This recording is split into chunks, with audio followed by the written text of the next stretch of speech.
Hello everyone, this is a tutorial for a song called Returns Every Morning by Lilies. Now what I'm going to do to start is I'm going to play through all the parts kind of like an abridged version of the song, and then I'll go into more detail about the actual tutorial on how to play them. So here it is.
So to start off with the intro, it's mostly going to be a melody in the top part, and then we'll have open strings playing, namely open A in the bottom, every quarter note, essentially.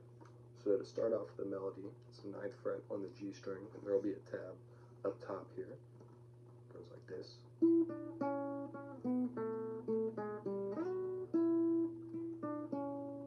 And so what I would recommend you do is use your pinky to restart the melody here after you've come up to the 7th fret B string. It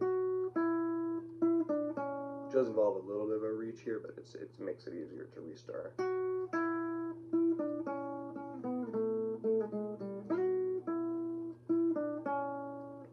And then you just want to add an open A every quarter note, sort of. It is every quarter note, and it happens before every part of the melody, and then the last time you do them together. You'll see what I mean. There's this syncopation effect. So it starts out, you play the open A first, and then begin the melody.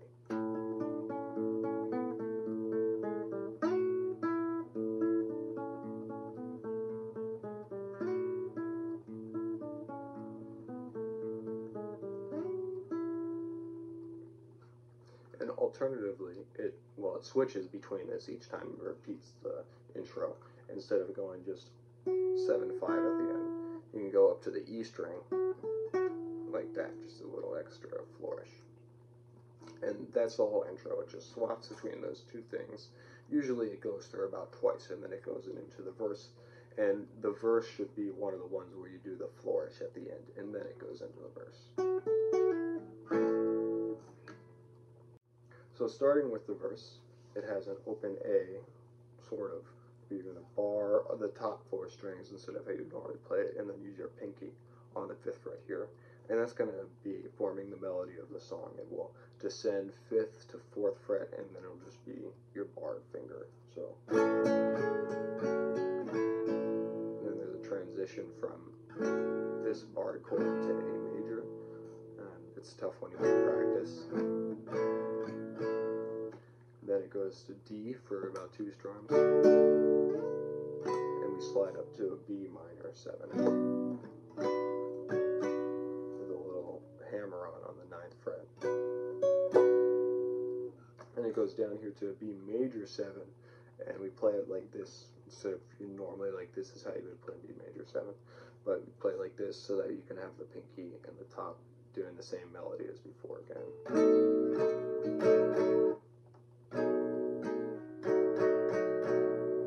Descending 5th fret, 4th fret, and then the barred finger. And then it goes to D, D7, and you can also play in between there, either just all open notes, or you can play just these 2 notes with an open B string, and then it goes into A to finish off the verse. And there's this lick he does where you lift up the pinky and kind of do a hammer on this top note of the A chord. It's kind of tough to do, and especially make it sound loud, but that's what it is.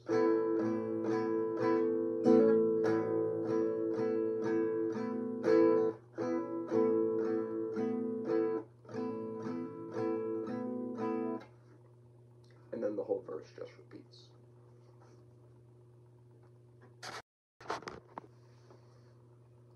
So with the chorus, we're coming straight out of the verse. We do this pinky lick 2 times, and then straight into this on the E string.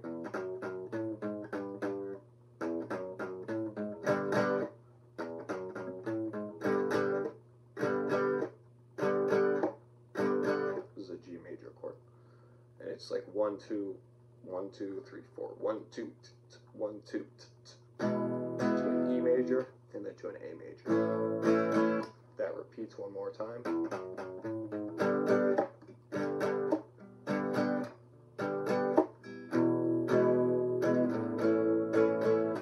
And the last time through it does a staccato on the G, and then instead of going to E at the end, we're going to go to D, slid 2 frets up, and descend down to regular D. You'll see what I mean here.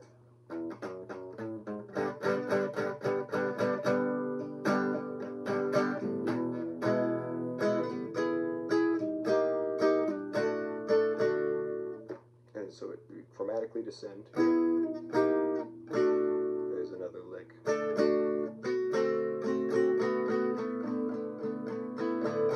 it kind of rests in this open D, slowly bringing in the open notes down here to bring in more noise before you transition back to the verse. And usually when you go from the chorus into the verse, you don't want to do the whole, you just want to go straight into. So you're kind of like hovering in here for a while. Start to bring in the open strings to make it louder, and then like when you have reached your crescendo, you decide to switch to the A major.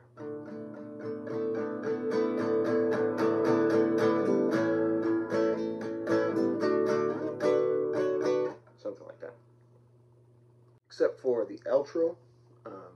So basically the idea with that is you're just on an A chord, and you're switching between that and this kind of A with a G. I'm not sure what chord this is exactly, but you leave your middle finger where it was in the A chord, and then do a G on the bottom, and then pinky up here. Or you could also do up here, it doesn't really matter.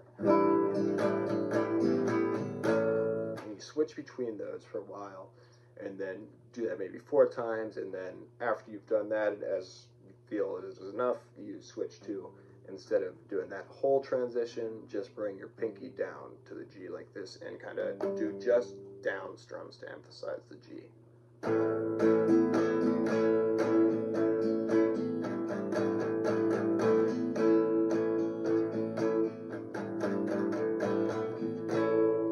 it's on an A, something like that. You can also add a melody in there if you want. In the recordings of the song, like, there's another guitar that is playing the melody over top of it, but it's kind of hard to do that at the same time. But you can do something kind of like, and I'll just show you here what I've come up with.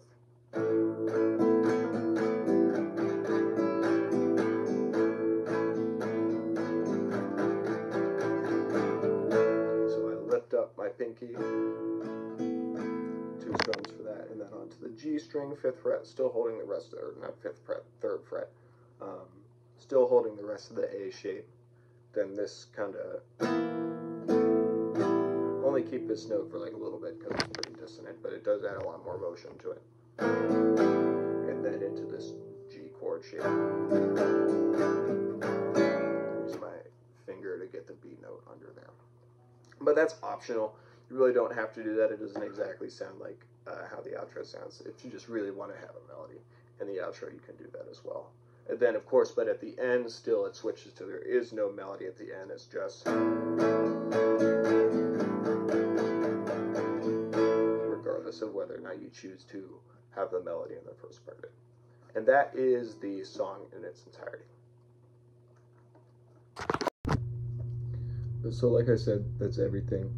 I just want to mention briefly that this isn't exactly like what the song necessarily is. There are two pretty different versions. There's one on the original, Better Can't Make Your Life Better album record, and then there's like an acoustic version, and this is kind of a mix between those two that is appropriate for just solo acoustic guitar, because none of them are solo songs.